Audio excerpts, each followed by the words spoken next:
ধারাবাহিক বিবরণীটি আমি শুরু থেকে পড়ে শোনাচ্ছি। হজের পূর্ণাঙ্গ ও ধারাবাহিক ঐতিহাসিক বিবরণী, তারিখ, স্থান ও দোয়া সহ। মিনায় যাত্রা ও অবস্থান।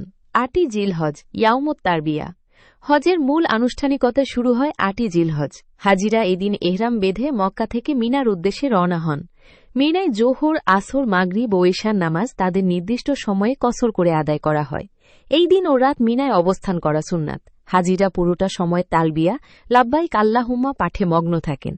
আরাফাতের ময়দানে অবস্থান ও মহাসমাবেশ। ৯ই জিলহজ, ইয়াউমে আরাফা। ৯ই জিলহজ ফজরের নামাজ আদায়ের পর হাজিরা আরাফাতের ময়দানের উদ্দেশ্যে রওনা হন। এটি হজের প্রধান রুকন।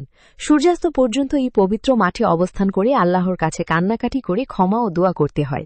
রাসূলুল্লাহ সাল্লাল্লাহু আলাইহি ওয়াসাল্লাম এবং পূর্ববর্তী সকল নবীগণের সুন্নাহ অনুযায়ী এই দিনের সবচেয়ে মর্যাদাপূর্ণ ও বিশেষ দোয়া হল, লা ইলাহা ইল্লাল্লাহু ওয়াহদাহু লা শারিকা লাহুল মুলকু ওয়া লাহুল হামদু ওয়া হুয়া আলা কুল্লি শাইইন কাদির। মুজদালিফায় রাত যাপন ও পাথর সংগ্রহ। ৯ জিলহজ, দিবাগত রাত। আরাফাতের ময়দানে সূর্যাস্তের পর মাগরিবের নামাজ না পড়েই হাজিরা মুজদালিফার দিকে রওনা হন। মুজদালিফায় পৌঁছে মাগরিব ও এশার নামাজ একত্রে আদায় করতে হয়। এই রাতে খোলা আকাশের নিচে রাত যাপন করা সুন্নাত। এখান থেকেই পরবর্তী দিনগুলোতে শয়তানকে নিক্ষেপ করার জন্য ছোট ছোট পাথর বা কঙ্কর সংগ্রহ করা হয়। জামরায় পাথর নিক্ষেপ, কোরবানি ও মাথা মুন্ডন। ১০ই জিলহজ, ঈদুল আজহার দিন। ১০ই জিলহজ ফজরের নামাজ পড়ে হাজিরা পুনরায় মিনায় ফিরে আসেন এবং সূর্যোদয়ের পর বড় শয়তানকে লক্ষ্য করে ৭টি পাথর নিক্ষেপ করেন। পাথর মারার দোয়া। প্রতিবার পাথর নিক্ষেপের সময় উচ্চস্বরে আল্লাহু আকবর বা বিসমিল্লাহি ওয়াল্লাহু আকবর বলতে হয়, যা শয়তানের অহংকার চূর্ণ করার এবং আল্লাহর বরত্ব ঘোষণার প্রতীক। কোরবানি। পাথর মারার পর হাজিরা পশু কোরবানি করেন। এটি হজরত ইব্রাহিম আলাইহিস সালামের সেই মহান ত্যাগের স্মৃতি, যেখানে তিনি নিজের সন্তান ইসমাইল আলাইহিস সালামকে কোরবানি করতে উদ্যত হয়েছিলেন এবং আল্লাহর রহমতে দুম্বা কোরবানি হয়েছিল। মাথা মুন্ডন।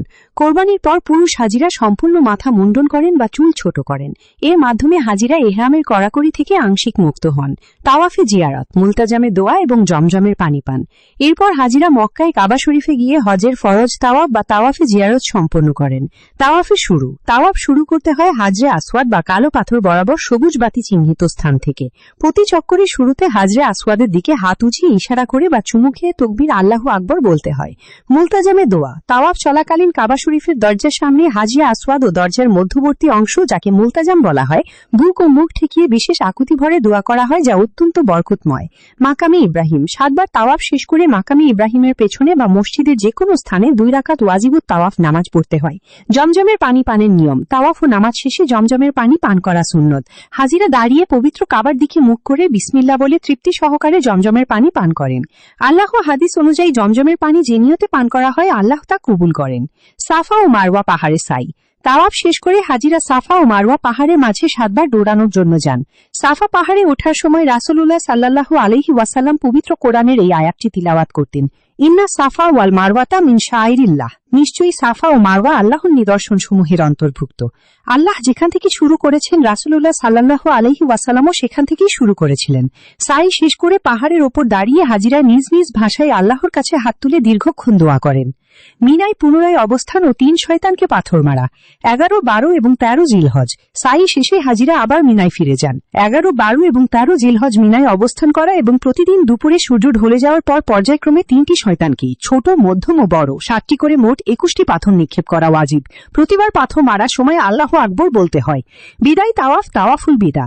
সবশেষে নিজের দেশে বা মক্কার বাইরে ফিরে যাওয়ার পূর্বে হাজিরা কাবা শরীফকে শেষবারের মতো তাওয়াফ করেন, যাকে বিদায় তাওয়াফ বলা হয়। এর মাধ্যমেই হজের মহান ও পূর্ণাঙ্গ সফর সমাপ্ত হয়।